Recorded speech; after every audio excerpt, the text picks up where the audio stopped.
E comigo tenho Marina Sanches, escritora e divulgadora das artes, começou a escrever com 12 anos, é youtuber, criadora de conteúdos, ou não esteja já ela também aqui a gravar esta entrevista. Marina tem um canal do YouTube que vamos tentar explorar, mas ela fez muito mais do que isso. Olá Marina, bem-vinda ao Culturando, bem disposta aqui nesta apresentação da coletânea Sempre Abril, onde tu também escreveste. Sí, escribín, Flor, estou moi satisfeita de pertencer a este mundo voso que nunca deixou de ser o noso, porque Galicia e Portugal xa sabedes que somos eternamente irmáns.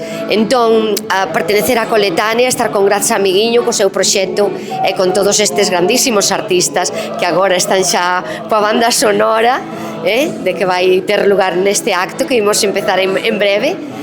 Bueno, pois é todo un placer, todo un honor, claro que sí. Marina, estudas um pouco da filosofia galega, portuguesa, é um interesse muito grande nesta partilha das duas línguas. Sí, a filoloxía sempre, por eso falamos dunha raíz común, e sí, sempre me gustou. A miña mamá de pequena chamaba a miña portuguesiña, non sei por o qué, porque había algúns emigrantes que viñan naquel momento a Galicia para ganar o xornal, a ganar a vida, e moitos estaban ali na nosa casa, que era un bar. Entón eu sempre tive moitísima relación con xente de Portugal e pegábasemo son. Entón a miña mai, pois claro, decía, ai, a miña portuguesiña que moi ben fala todo portugués.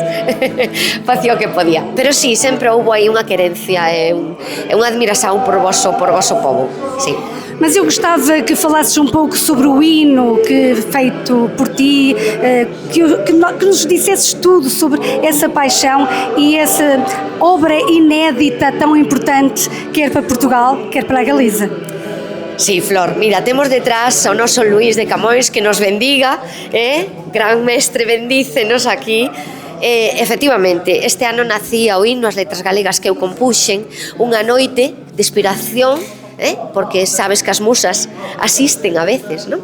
E viña de estar con, esa tarde estiven con moitos artistas, e a noite saiume o son da máquina de coser da miña avoa, nunha percusión que parecía que me levaba aos antepasados, a vida dos nosos ancestros, a todo eso que nos é tan común como ese sonido que casi é letal, non?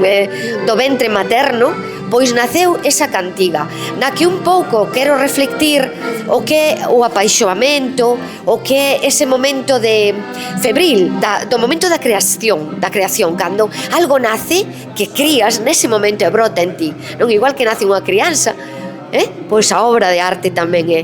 E de feito foi unha pulsión máxica rodeada de musas e claro, coa enerxía dos meus. Marina, para além desta divulgação toda que fazes através do canal de YouTube, também participas no Nós, a Gente de Redor. É um trabalho que fazes com muito carinho, também com o editor desta obra, Jacome. Sí, con Abelino Jacome foi un proxecto que comezamos un bo día. Abelino, pois nedo, cando todos quedamos na casa, el decidiu, en vez de estar parado, seguir funcionando, non?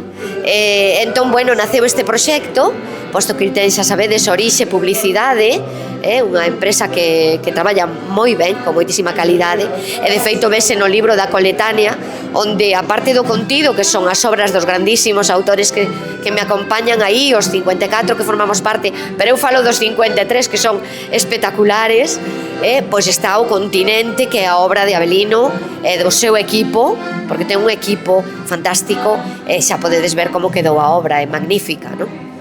Obrigada Marina, eu desejo imenso sucesso para este canal do YouTube e para a divulgação das artes e da cultura, quer seja ela portuguesa, quer seja galega. Obrigada, muitas graças. Muitas gracias, obrigada Flor. Obrigada. Tamén para o teu canal de YouTube. Obrigada. Todo o suceso. Obrigada a todos. Todo o suceso e ao compañeiro que nos está a gravar.